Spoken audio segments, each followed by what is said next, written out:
In the year 2023, we generated 120 zettabytes of data, which, if you made a byte of data into a single penny, would translate to $1.2 sextillion.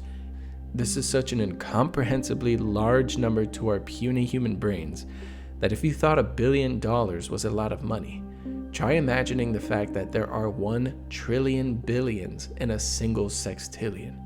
That's so much money that if you wrapped planet Earth around all that $1.2 trillion billion, you would blanket the surface of our planet 24,000 times.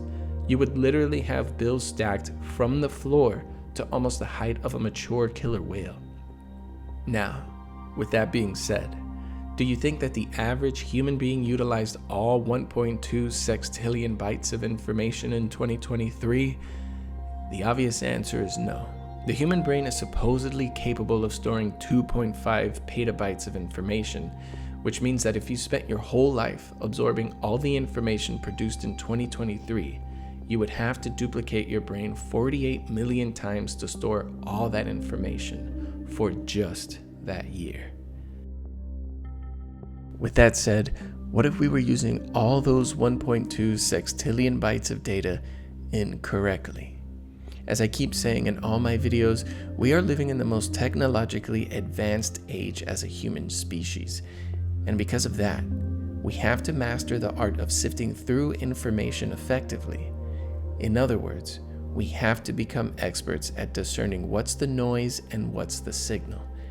And in a world where discovering your own truth is becoming increasingly difficult, more and more people are finding their lives devoid of meaning and purpose. I feel like a potential reason for this is because we are constantly being bombarded with distracting information. And what I think is the solution to living in this modern age of hyperconsumption is to neglect the noise and relentlessly pursue the signal. But how? In 2021, Nobel recipient Daniel Kahneman released a book called Noise that goes beyond his previous Nobel-winning work on cognitive biases. In his latest book, Noise, he defines noise not as that which is irrelevant, but as something slightly more nuanced. He defines it as a variation in a person's or group's judgment. It's a book that goes over the most profound lessons of human judgment and chaotic thinking, and many scholars are making the case that it should be another Nobel winner, and I would agree. In Noise, he not only advocates for chaotic judgment, but he also makes the case for seeking multiple external judgments and using this so-called noise to make even better decisions. It's a book that somehow says, if you can't find the needle in the haystack, use all that hay to make an even better needle.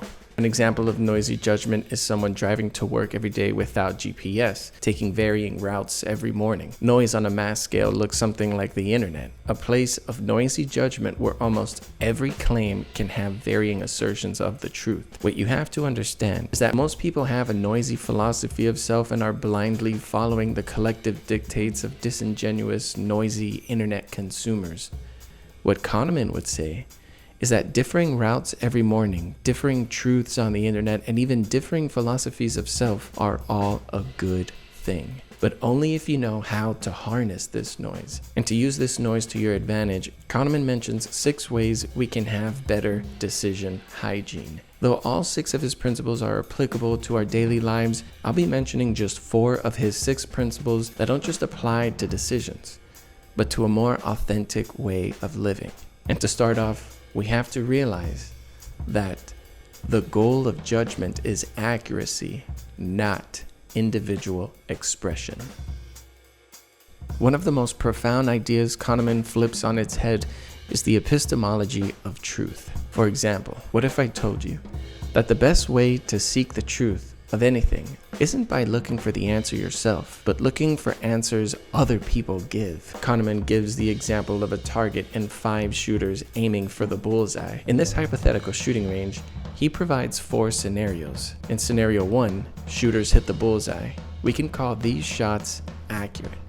In scenario 2, the 5 shooters were off target but systematically or consistently clumped together. We can call these shots biased. In scenario 3, the 5 shooters were off target with no discernible pattern. These shots are noisy. Finally, in the fourth scenario, the shooters were widely off target but with a slightly distinct pattern. Say these were all to the left of the target but still variable.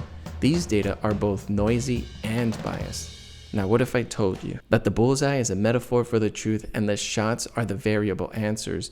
Or better yet, we can think of the bullseye as our own personal judgment and the shots as our own varied thoughts or convictions. Well, if that's the case, what would happen if we stopped caring for the truth and just focus on these varied judgments? In essence, what would happen if we flipped the target around and simply looked at the relationship between the judgments instead of noticing the relationship to the bullseye?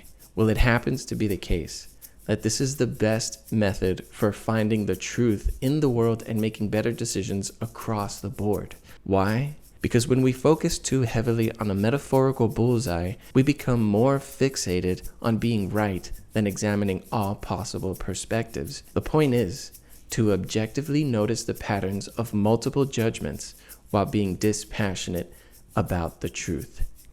To quote Kahneman, when physicians offer different diagnoses for the same patient, we can study their disagreement without knowing what ails the patient. We don't need to know who is right to measure how much the judgments of the same case will vary. All we have to do to measure noise is look at the back of the target. The rest of this video will walk you through exactly how to investigate the back end of this hypothetical target while at the same time find the truth.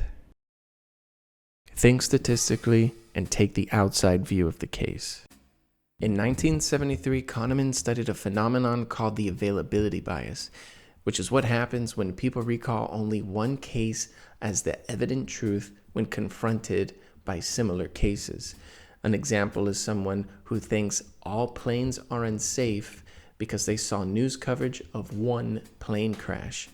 Kahneman believes that this cognitive bias operates much more frequently than us slightly more evolved primates like to think. This is the reason why knowing basic statistics is tremendously helpful. If you haven't heard of Bayesian reasoning, I highly recommend investing some time in learning this intuitive and simple equation.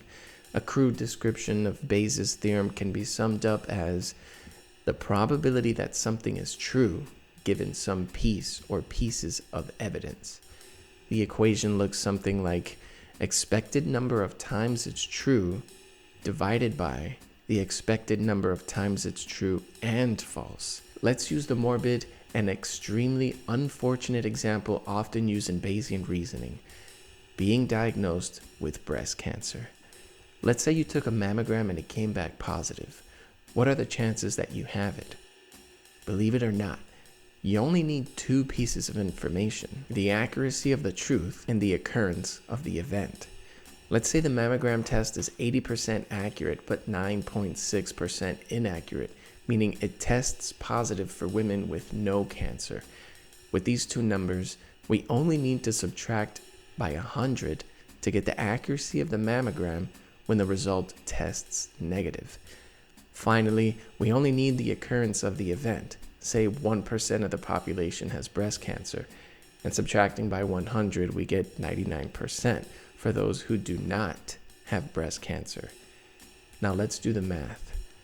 What are the chances of someone testing positive if 1% of the population actually has breast cancer? Multiplying 1% by 80%, we get 0.008. Now, what are the chances of someone incorrectly testing positive if 99% of the population does not have the cancer? 99% of those who do not have breast cancer times 9.6 of those that test positive equals 0.095.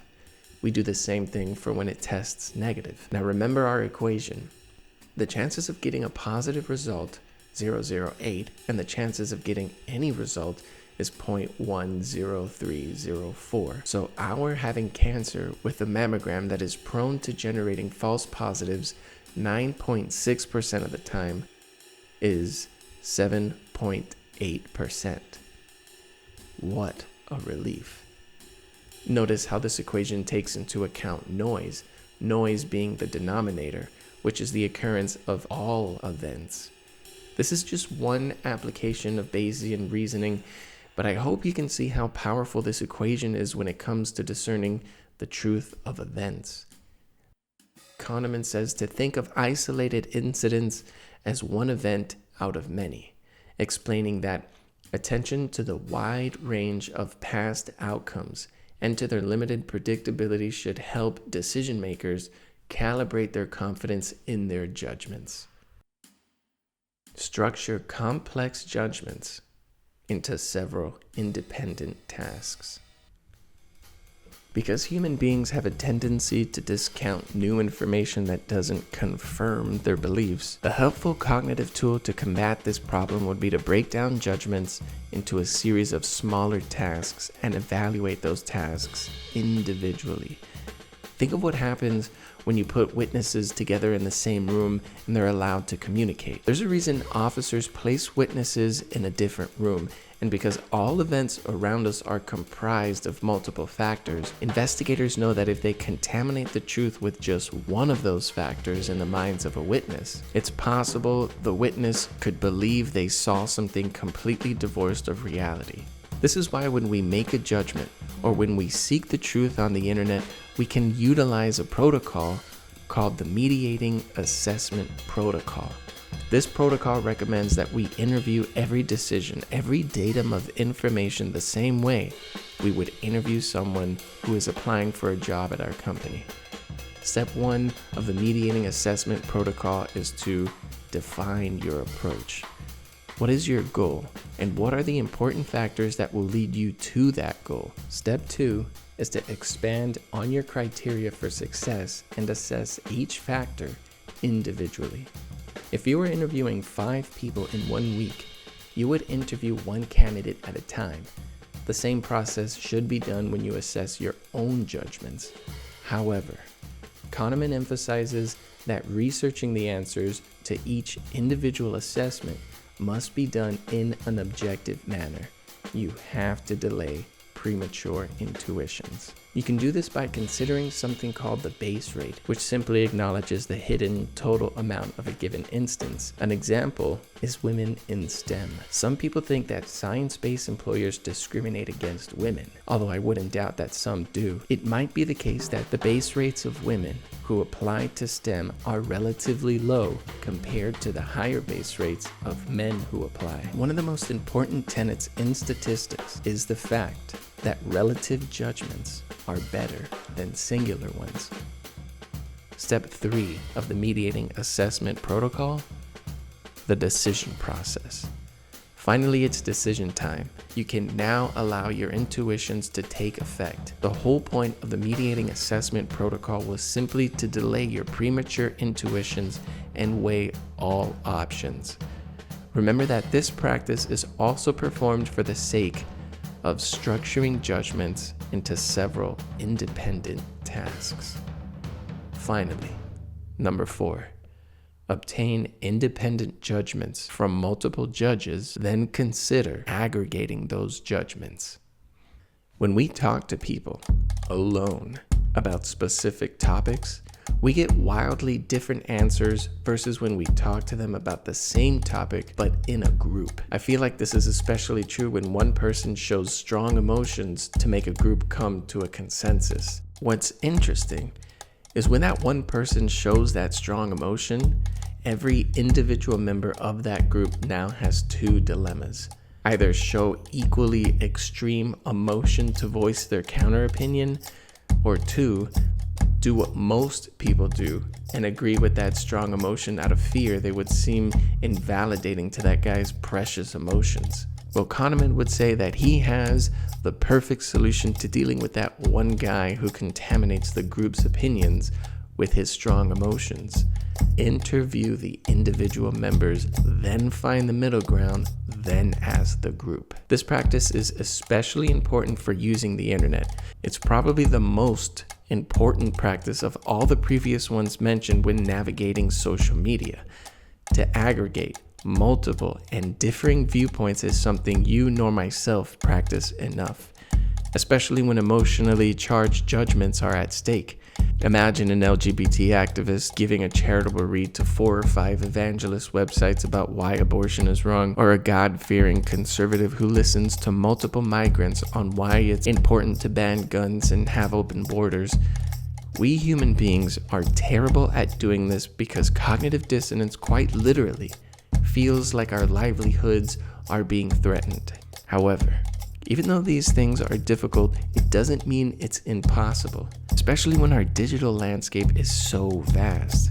Why shouldn't we look at individual and opposing viewpoints to our own when the internet has recorded technically every thought since the 90s? These are just 4 of Kahneman's 6 recommendations for decision hygiene, and I hope you can see how epistemologically philosophical these practices are. The world is an incredibly noisy place, and if we aren't careful, it's possible our philosophy of self might be contaminated by extreme emotions, biased judgments, and outright lies.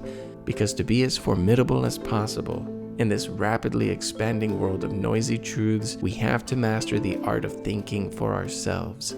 It is truly the case. Our own personal capital T truth is becoming harder and harder to discover. It's almost like more information equals more noise equals more estrangement from ourselves. But if there are key lessons you can take from this video, let it be these. Don't focus on the truth, but rather focus on an impeccable reasoning process. Take the outside perspective on matters, whether by statistics or studying prior similar events. And finally, be open-minded to your cherished beliefs, even when it hurts. I hope these lessons helped you nearly as much as this book helped me, but more than anything, I hope it helped you become more philosophically authentic and more effective at making better judgments.